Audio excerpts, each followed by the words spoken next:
राष्ट्रपिता या राष्ट्रपुत्र का वीडियो आप सबने देखा। अब हम आज आपको महात्मा जी की कहानी बताएंगे।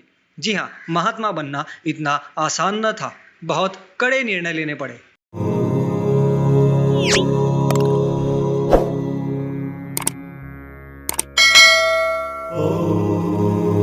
ये वीडियो थोड़ा लंबा जरूर हो सकता है, लेकिन ऐसे 20 कारण बताएंगे जिससे आप सोचने पर मजबूर हो जाएं कि महात्मा हाँ या नहीं। नंबर 1, अमृतसर के जलियांवाला बाग गोलीकांड से समस्त देशवासी आक्रोश में थे और चाहते थे कि इस नरसंहार के खलनायक जनरल डायर पर अभियोग चलाया जाए। लेकिन महात्मा जी ने भारतवासियों के इस आग्रह को समर्थन देने से मना कर दिया। नंबर 2, भगत सिंह व उनके साथियों के मृत्युदंड के निर्णय से सारा देश क्षुब्ध था। वह महात्मा जी की ओर देख रहा था कि वह हस्तक्षेप करके देशभक्तों को मृत्यु से बचाएं।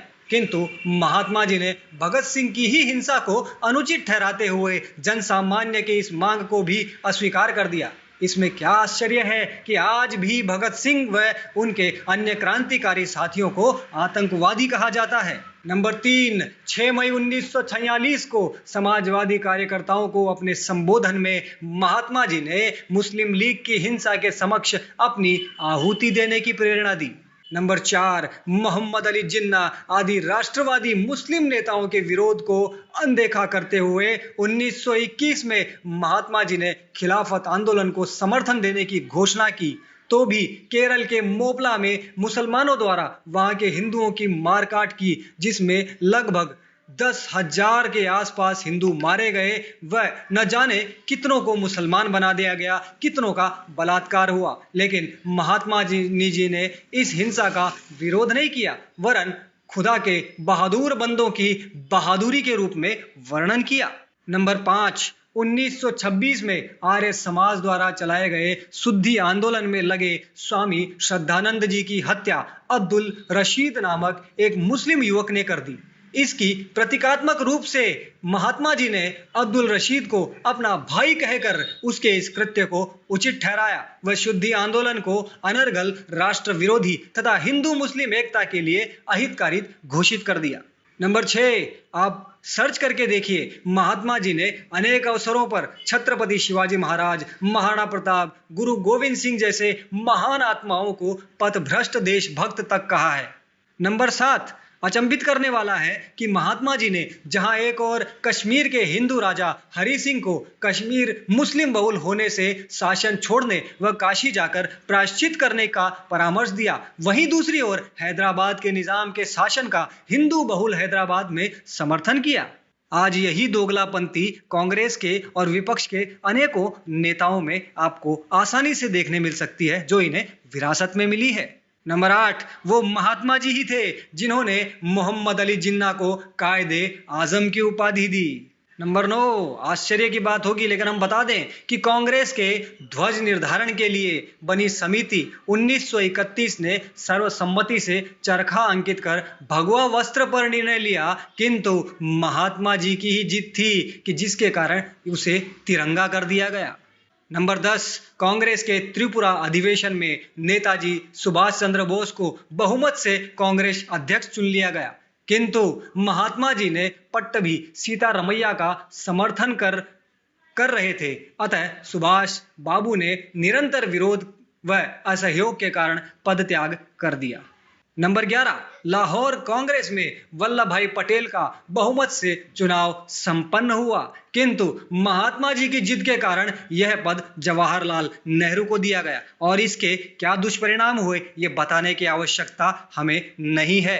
हमारा देश आज भी उस गलत निर्णय को भुगत रहा है और न जाने कब तक उस गलत निर्णय की सजा काटता रहेगा।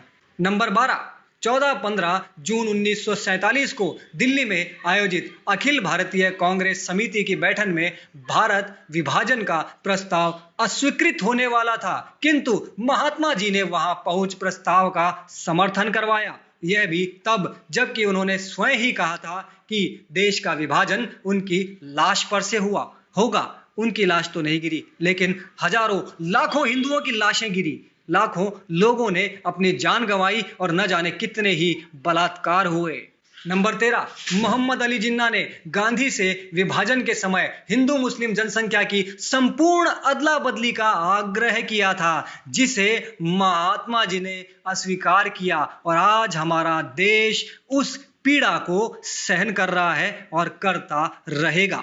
नंबर 14, जवाहरलाल की अध्यक्षता में मंत्रिमंडल ने सोमनाथ मंदिर का सरकारी व्यय पर पुनर्निर्माण का प्रस्ताव पारित किया, किंतु महात्मा जी की मंत्रिमंडल के सदस्य भी नहीं थे ने सोमनाथ मंदिर पर सरकारी व्यय के प्रस्ताव को निरस्त करवाया और 13 जनवरी 1948 को आमरण अनशन के माध्यम से सरकार पर दिल्ली की मस्जिदों का सरकारी खर्चे से पुनर्निर्माण कराने के लिए दबाव डाला। नंबर 15, पाकिस्तान से आए विस्थापित हिंदुओं ने दिल्ली की खाली मस्जिदों में जब अस्थायी शरण ली तो महात्मा जी ने उन उजड़े हिंदुओं को, जिनमें वृद्ध, स्त्रियां और बालक अधिक थे, मस्जिदों से खदेड़ बाहर ठिठुरते शीत में रात बिताने पर मजबूर किया। नंबर 16, 22 अक्टूबर 1947 को पाकिस्तान ने कश्मीर पर आक्रमण कर दिया। उससे पूर्व माउंटबेटन ने भारत सरकार से पाकिस्तान सरकार को 55 करोड़ रुपए की राशि देने का परामर्श दिया था। केंद्रीय मंत्रिमंडल ने आक्रमण के दृष्टिगत यह राशि देने को टालने का निर्णय लिया, किंतु महात्मा जी ने उसी समय यह राशि तुरंत दिलवाने के लिए आमरण अनशन किया। फलस्वरूप यह राशि पाकिस्तान को भारत के हितों के विपरीत दे दी गई। नंबर 17, आप यदि थोड़ा सा सर्च करेंगे तो आपको पता चलेगा कि वो महात्मा जी ही थे जिन्होंने गो हत्या पर प्रतिबंध लगाने का भी विरोध किया था। इसका कारण तो आप भली भांति समझ ही सकते होंगे। नंबर 18, द्वितीय विश्व युद्ध में महात्मा जी ने भारतीय सैनिकों को ब्रिटेन के लिए हथियार उठाकर लड़ने के लिए प्रेरित किया, जबकि वो हमेशा अहिंसा की पीपणी बजाते थे। जरा सोचिए कि क्या 50,000 हिंदुओं की जान से बढ़कर थी मुसलमानों की 5 टाइम की नमाज। विभाजन के बाद दिल्ली की जामा मस्जिद में पानी और ठंड से बचने के लिए 5,000 हिंदू जामा मस्जिद में पनाह ले रखी थी। मुसलमानों ने इसका विरोध किया, पर हिंदू को 5 टाइम की नमाज से ज्यादा कीमती अपनी जान लगी, इसलिए उसने मना कर दिया। उस महात्मा बरसते पानी में बैठ गया धरने पर कि जब तक हिंदू मस्जिद से भगाया नहीं जाएगा तब तक महात्मा जी यहां से नहीं जाएंगे। फिर पुलिस ने मजबूर होकर उन हिंदुओं को मार मार कर बरसते पानी से भगाया। Report Justice Kapoor Supreme Court for गांधीवध क्यों से मिली है। मुद्दे तो इसके अलावा भी बहुत हैं, लेकिन शायद जो आपको ऊपर बताए गए इतने मुद्दों से आपको समझ में तो आ सकता है कि महात्मा या कुछ और। आप सोचिए, विचार कीजिए, आगे आपको समझना है और अपनी आने वाली पीढ़ियों को समझाना है। जय श्री राम, वंदे मातरम, भारत माता की जय।